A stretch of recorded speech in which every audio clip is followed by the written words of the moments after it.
No roommates, no pets, no girlfriend staying over.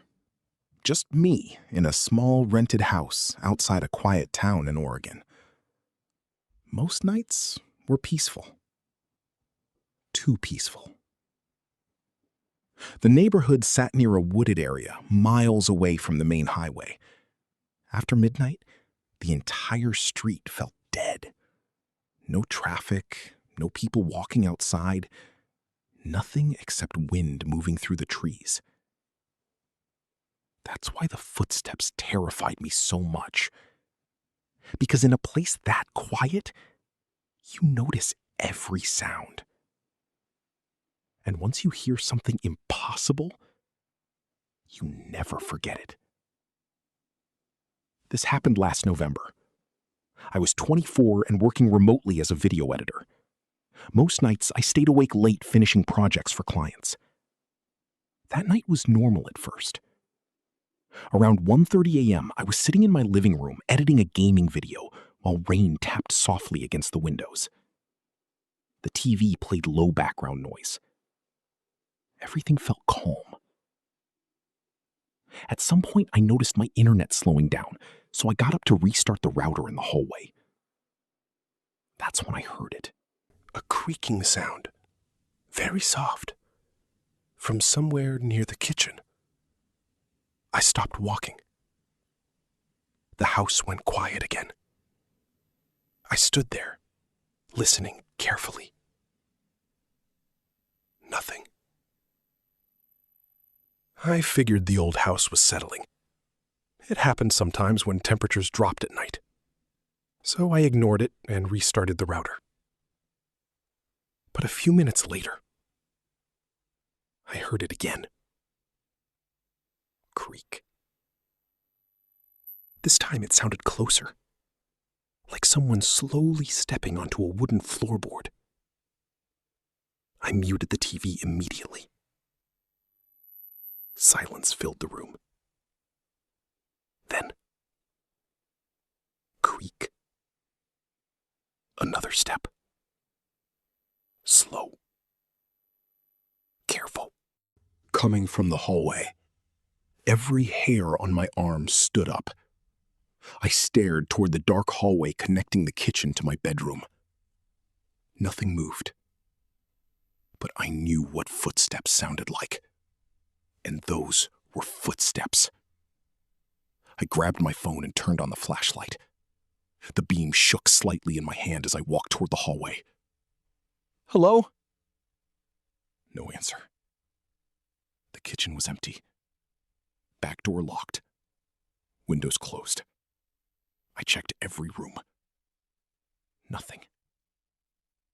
Eventually, I convinced myself I was paranoid from lack of sleep. That explanation worked. For maybe 20 minutes. Because at exactly 3:02 a.m., the footsteps returned.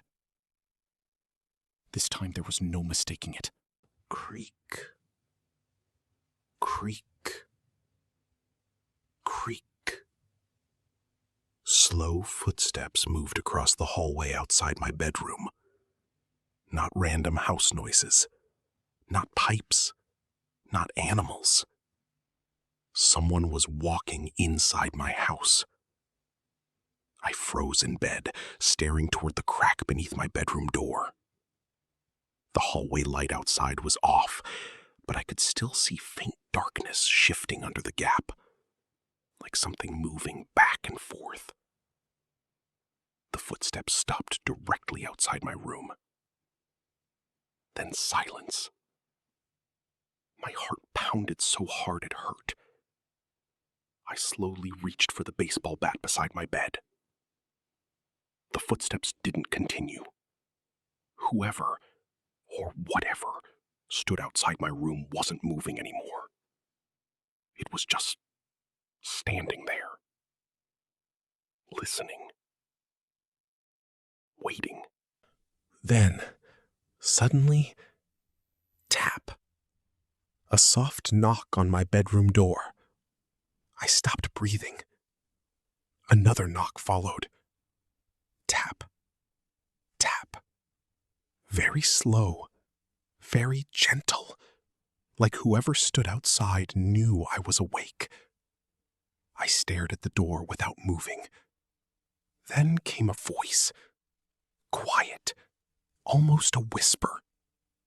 "Open the door." I nearly dropped the bat. The voice sounded wrong somehow. Not deep, not high, just empty. Like someone trying to imitate a human voice perfectly, but failing slightly. I stayed completely silent. A few seconds passed. Then the voice whispered again.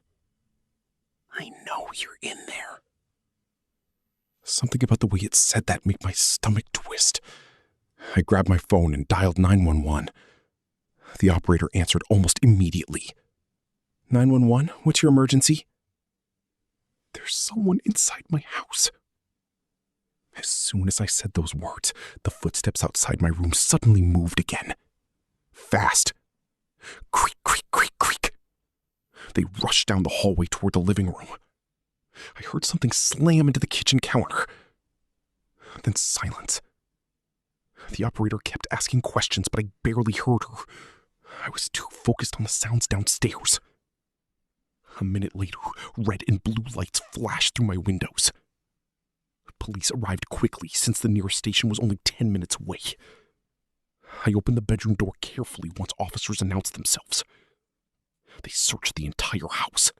Closets, bathroom, kitchen, outside property. Nothing. No signs of forced entry. No footprints in the mud outside despite heavy rain. Nothing stolen. One officer looked annoyed.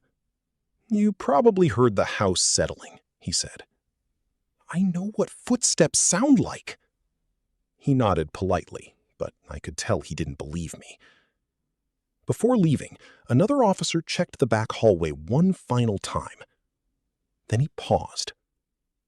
"You live alone, right?" "Yeah."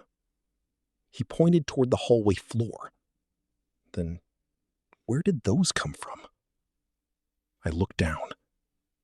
Wet footprints. Bare footprints. Leading from the kitchen to my bedroom door. But not away from it. Toward it.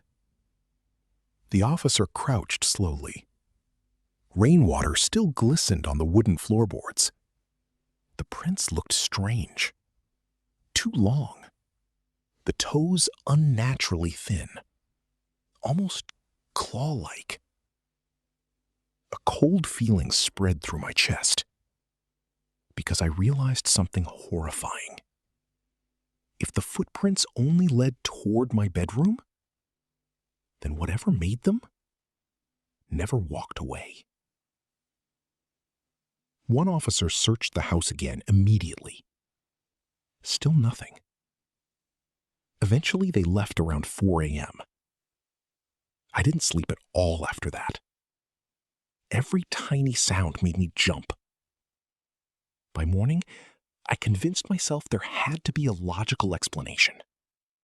Maybe someone broke in and escaped somehow.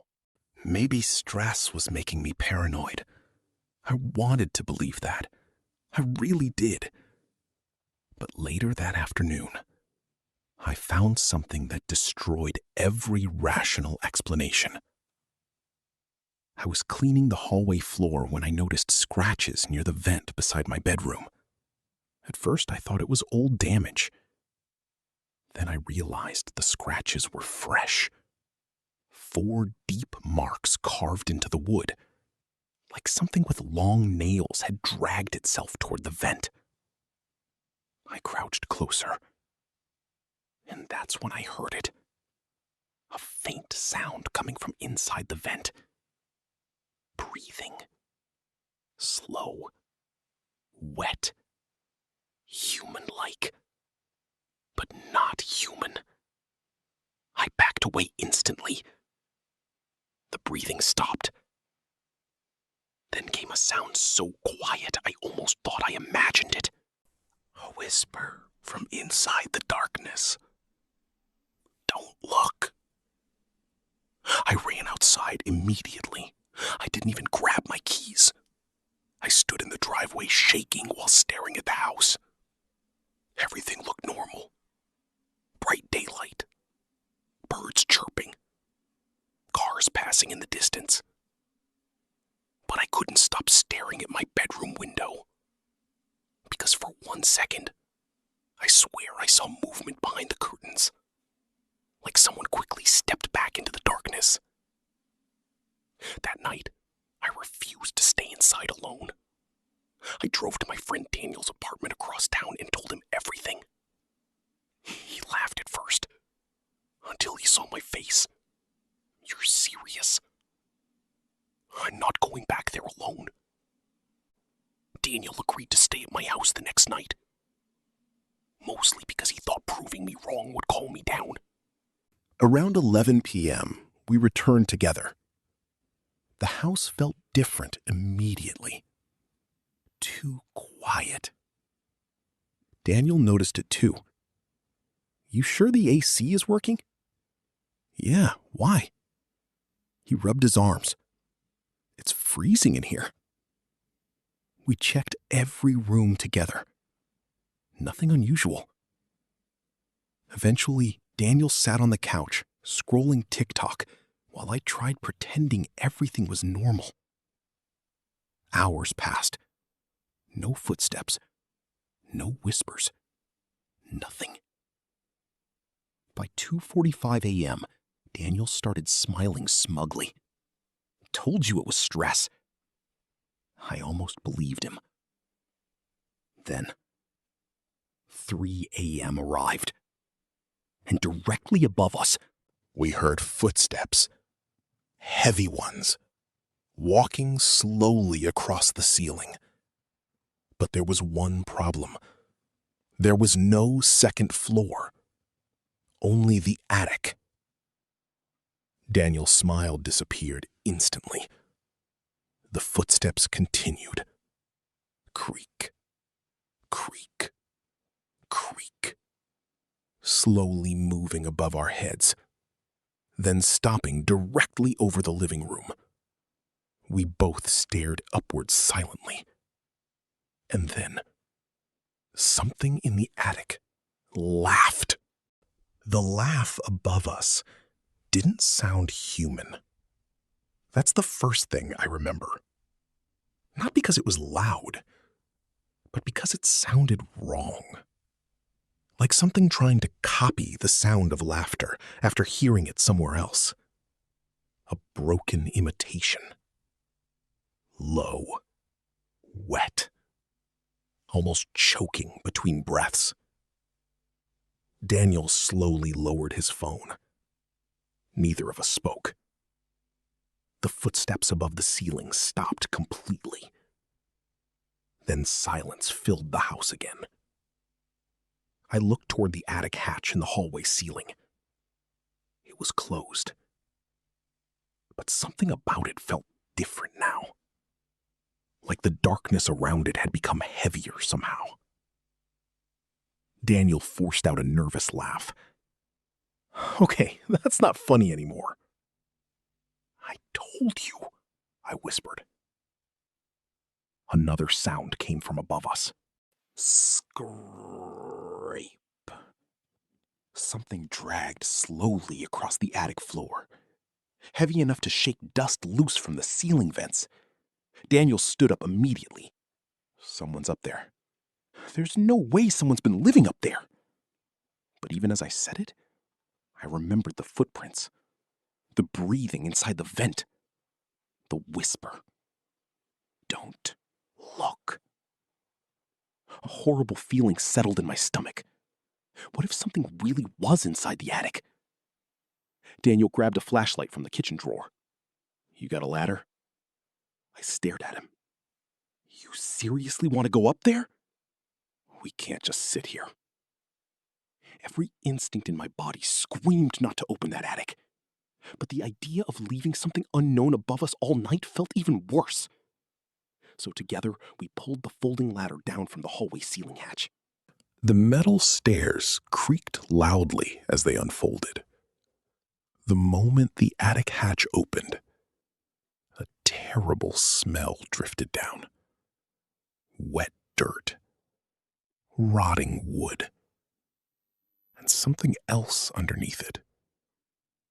Something sour, like old meat left in heat too long. Daniel covered his nose instantly. What the hell is that smell? I didn't answer, because I noticed something else. The attic was completely dark. Not normal dark. Heavy dark. Like the flashlight beam itself struggled to move through it. Daniel aimed the flashlight upward. Boxes, insulation, wood beams. Nothing unusual. At first, then the beam shifted slightly and landed on something near the far corner. Long scratch marks covering the floorboards. Deep ones, like something had been dragged repeatedly across the wood. Daniel swallowed hard. You see that? Before I could answer, thump! Something slammed hard somewhere deeper inside the attic. Both of us jumped. The sound came from the far end near the back wall. Daniel looked at me nervously. That's definitely a person. But I wasn't sure anymore, because no normal person could move that fast. The footsteps exploded above us again. Bang! Bang! Bang! Running across the attic ceiling with impossible speed. The flashlight beam shook violently in Daniel's hand. What the hell? The footsteps suddenly stopped directly above the hallway, right over our heads. Complete silence followed. Then slowly, we heard movement again. Not walking, crawling. Something dragged itself across the attic floor toward the hatch opening. Scrape, drag, scrape, drag. Every survival instinct told me to run. Daniel whispered, "Close the hatch." But before either of us moved, the flashlight beam caught something. A hand. Pale fingers slowly curled around a wooden beam inside the darkness. Way too long. Thin like spider legs. Neither of us breathed. The fingers tightened slightly against the wood. Then, another hand appeared beside it. And slowly, something pulled itself forward from the darkness. I only saw part of its face. Sunken skin. A huge smile stretched too wide across its mouth. Eyes reflecting white in the flashlight beam. Daniel screamed. The thing moved instantly, fast enough to blur. It slammed across the attic floor toward us with a horrifying crawling sound. Daniel dropped the flashlight and fell backward. I grabbed the attic ladder and shoved upward as hard as I could. The hatch slammed shut just as something hit it from above. Boom! The entire ceiling shook violently. We stumbled backward across the hallway. Another massive impact slammed into the attic hatch. Boom! Dust exploded from the ceiling cracks. Daniel grabbed his keys immediately. Run! We bolted outside barefoot into the cold night air. The attic hatch continued shaking above us, even from outside the house. Something inside was throwing itself against the ceiling. Again, and again, and again. Lights suddenly turned on across the street. An elderly neighbor opened his front door. "You boys all right?" Before we answered, all the noise inside my house stopped instantly. Complete silence. The neighbor frowned. "What happened?" Daniel looked pale. There's someone in his attic. The old man stared toward my house for a long moment. Then something strange happened. His expression changed completely. Not confusion. Recognition. Like he already knew. He stepped closer slowly. "You hearing footsteps too?" A cold chill ran down my spine. "What do you mean too?" The old man hesitated, then quietly said, "The previous owner heard him every night." Neither of us spoke. The neighbor glanced nervously toward my roof before continuing. "He moved out after 6 months. What happened to him?" The old man stayed silent for a few seconds. Then he whispered, "They found him in the woods behind the neighborhood." My stomach dropped. "How did he die?" But before the man answered, something moved behind my living room window. Fast. A dark shape passed across the curtains. All three of us saw it. The neighbor immediately backed away. "Nope," he muttered. "I'm going inside." And just like that, he shut his door. Daniel stared at my house in disbelief. "Tell me you saw that." I nodded slowly. The curtains inside shifted again slightly, like something was standing there watching us. Then the living room light suddenly turned off. Neither of us had gone back inside. Daniel whispered, "Your house just turned its own lights off." I didn't answer, because I noticed something worse. The attic window near the roof. A face stood inside it. Pale, smiling, watching us. The same stretched smile we'd seen upstairs. Then suddenly, it vanished. Daniel grabbed my arm hard.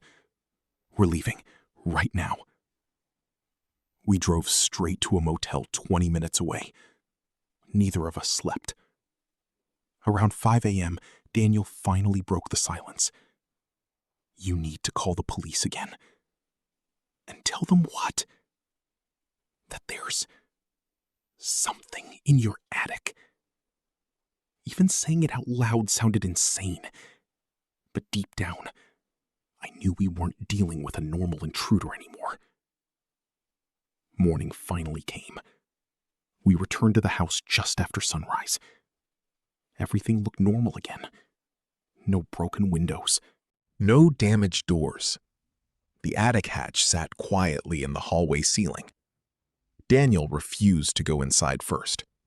So together, we grabbed kitchen knives and slowly entered the house. Silence. No footsteps. No movement. But the smell was stronger now.